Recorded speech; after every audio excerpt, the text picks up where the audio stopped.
Hi, hello. Welcome to the episode of Isaiah's Newsstand. It's your host, Isaiah Edwards. The date is March the 9th, 2025. Hopefully, this episode finds you well, in good spirits, and high hopes. As for me, I'm doing pretty good. Today has been a good day. Woke up a little later because we went out last night, but we got up, we went to the grocery store. That was nice and easy. Then we went to the gym. Gym was good. We had a good workout. And then I came home. So that's pretty much how my day has gone so far on this fun Sunday. But speaking of fun, we went out Saturday. It was a good time. It's nice to be back in Northside since my sick hiatus, you know. Nice to see the friends, hang out with the homies, eat some good food, which leads us to the food corner. We went to Chameleon, and I pigged out. We had 3 slices of pizza. One was the Bianca, which was a spinach and artichoke dip pizza, which with a white sauce. I gotta say, if I'm being critical, that was like my least favorite slice of the night. And I think it's less on the pizza, more so on the fact that I'm not a big spinach artichoke fan. I don't usually, if there's a dip, that's like usually my least favorite dip. Though, I mean, granted, you can still work with it, it's still good. It's just not my fave. The other pizza I got was the veggie, which was very interesting. It had mashed potatoes, it had tomatoes, it had broccoli on it. And I gotta say, that was yummy. That was good. Overall, it was a good slice. Then also, we had a classic pepperoni, and it was also yummy. So that was what we had there for the food. Oh, also, it's worth mentioning the homies let me get some Cajun fries, and then also some of the salad that they got. So, shout out to the homies for hooking me up. That was good. I got to oink oink oink, eat a little more. Oh, and then we did the bar hopping thing, yada yada yada. We wind up eating some taquitos later at the house, and then some nice cheese and crackers. So that was good. That was nice and opulent. But yeah, maybe not so great for my diet. Hell of a cheat night. But these things come. I've said it before. This whole diet thing that I'm on, I still want to take time to enjoy food when I get the opportunity. I'm not really trying to say no to it. Yeah, we're going to gain some weight back, it's no fun. But overall, we're making progress and I do feel good. So, clap it up for that. Okay, anyway, let's go ahead and do our startup and get into some news.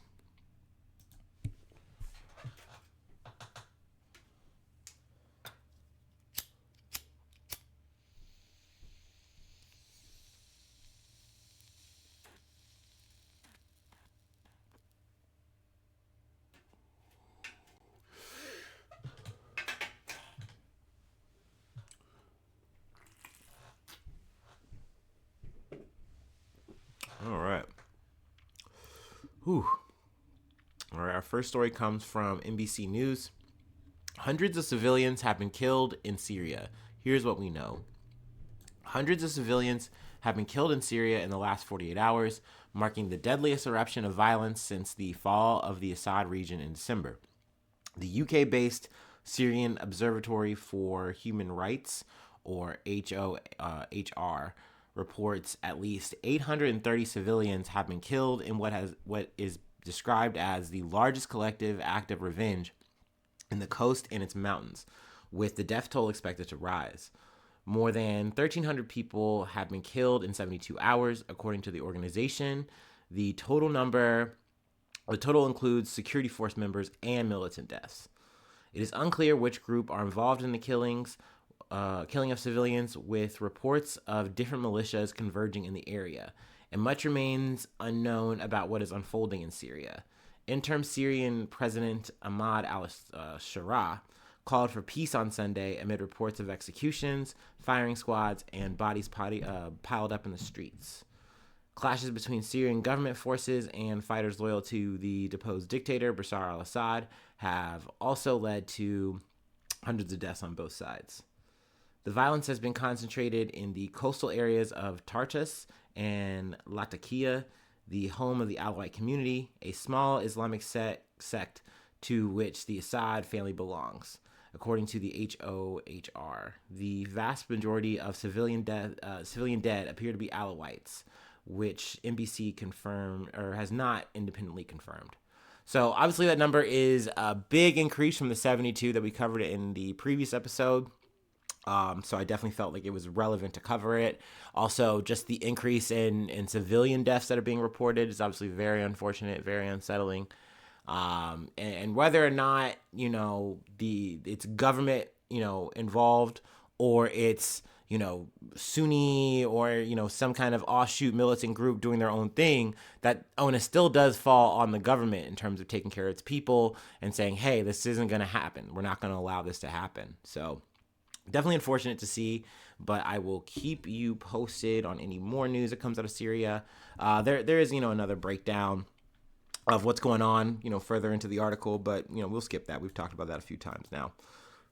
Excuse me. Our next story comes from ABC News. Secret Service shoots man brandishing firearm near White House. A man carrying a firearm near the White House was shot and injured by Secret Service personnel on Sunday, the service said in a statement.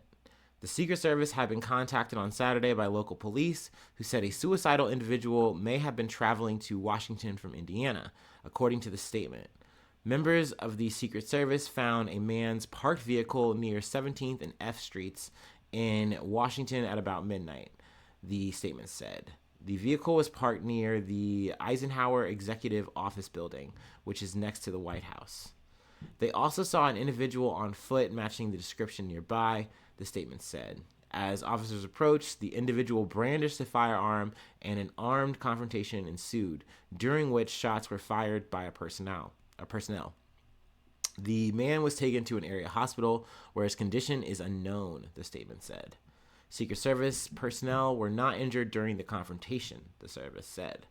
So yeah, it looks like there was another assassination attempt, though, this guy didn't seem to get close. Seemed like they definitely were well aware of him, making this journey to do what he was going to do. So, once again, if there's any updates on, I can imagine the motive, right? But, any more details that emerge, I'll definitely come back to the story. But yeah, it's another one, up for the statistic, people keep gunning for this guy.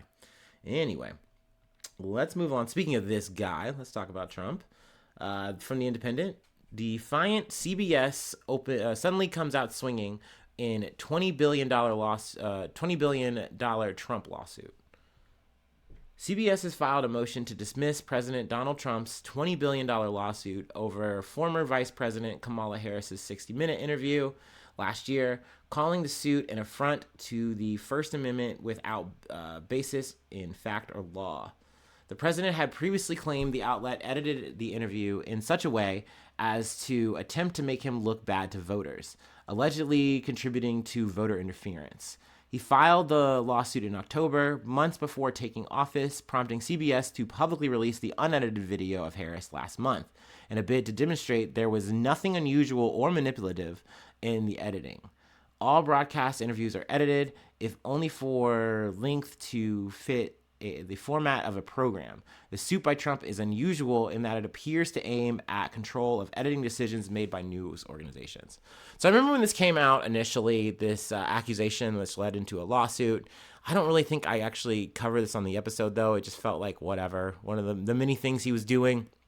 But essentially, he was like, you guys put this episode of 60 Minutes with this interview And the way it was cut is you're trying to make Kamala Harris look better than she looks. Like she actually probably said some stupid stuff, or this is just highly edited to make her look as good as possible and make me look as bad as possible.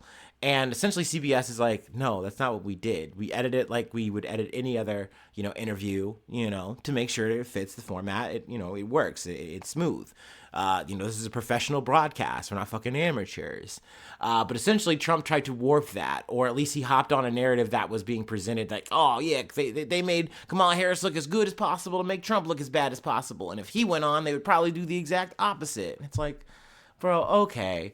But I mean, this came on the wings of, then he, obviously won the election. And it seemed like, I know Meta made the concession.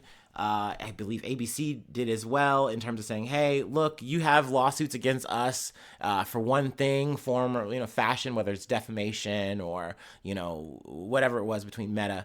And essentially both came to the table and said, okay, we will settle. We'll kiss the ring. We don't want the smoke. We don't want to go through this legal rigmarole with you, uncle. We're tapping out. But with CBS, it looks like they're saying, no, fuck that. We literally put the unedited thing, and you're really going to try to come for us for $20 billion? Nah, fuck that. And now they're trying to move to dismiss it. So, we'll see what comes of that. I don't know how glued to this story we really will be. Probably if there's a settlement of something like that, then I'll bring it back up. Or if, there's a ruling, then we'll come back to this story. But I felt like it was worth mentioning. Let's go ahead and move on to our last story of the day.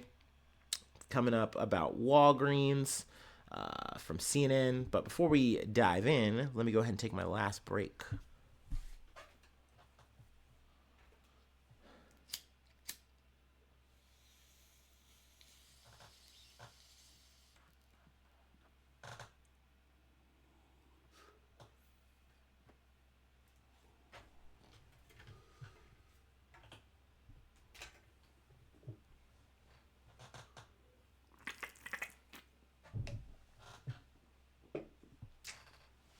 All right. Walgreens is going private in up to $24 billion deal. Whew. Walgreens Boots Alliance is being taken private in a deal valued up to $23.7 billion, following a largely disastrous run on the public markets, where its market cap has lost billions and more than 10% of its locations have closed. It brings to an end nearly 100 years as a publicly traded company. After opening its 100th store in Chicago, Walgreens went public the following year in 1927.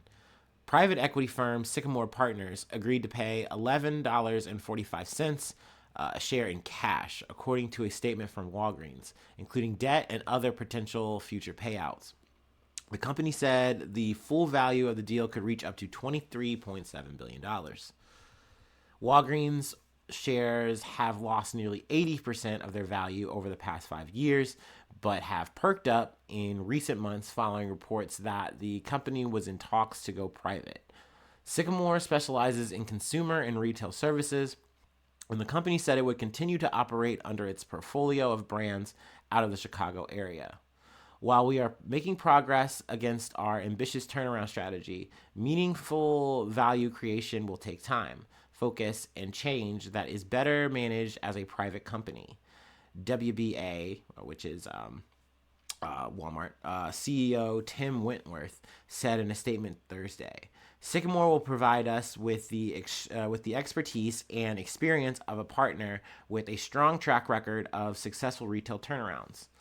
Similar to rivals CVS and Rite Aid, Walgreens has closed hundreds of stores and struggled with declining prescription reimbursements in recent years, sending its value plummeting to just around $9.5 billion from $100 billion a decade ago. That's a huge drop. Walgreens has slipped behind CVS because it's smaller than CVS, giving it less scale to negotiate prices with insurers and other healthcare entries that pay for most of the prescriptions people pick up. Now, that was a fact I didn't know, or at least noticed. I always thought that Walgreens was definitely the bigger store. I was like, for sure. It just seems more known. I know me personally, I would rather go to a Walgreens over a CVS. I generally hate my experience at a CVS. But that being said, I guess there's just more CVS's, and I guess they're overall just doing better. But I guess all of these places are taking a hit. I mean, even expanding this outside of prescription-based things like Dollar General is also still not doing as great as it once was in the past. Let's see. Last October, Walgreens announced it was closing approximately 1,200 locations. About 1 in 7 Walgreens currently open will close its doors by 2027. It currently has around 8,500 locations across the United States. They go through some more facts. Walgreens took over New York-based drugstore chain Duane Reade in 2010. In 2014, it bought the remaining 55%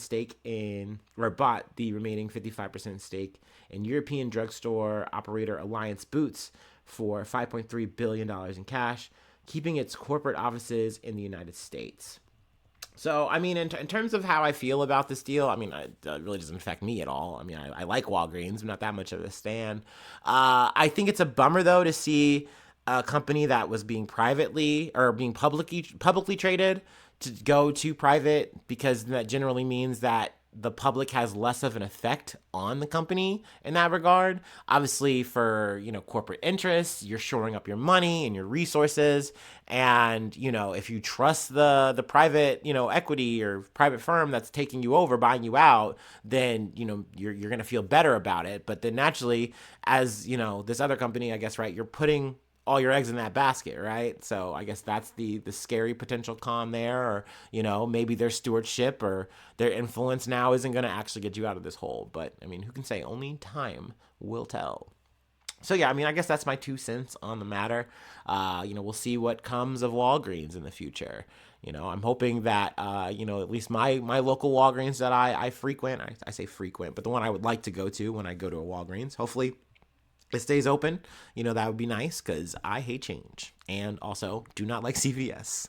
Anyway, that will be the episode for today. No shilling. So thanks so much for tuning in. Thanks so much for being a friend. And hopefully I see you soon for some more good news. I love ya. Bye-bye. Mwah.